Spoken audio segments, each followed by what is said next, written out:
version of Pokemon. Wow, nothing else to get. I can't open it. Nice. Alright, let's open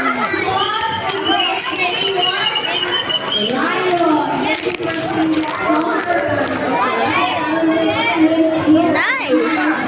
Now I can trade.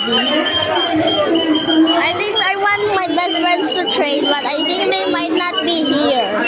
So I think my best friends are in my description below.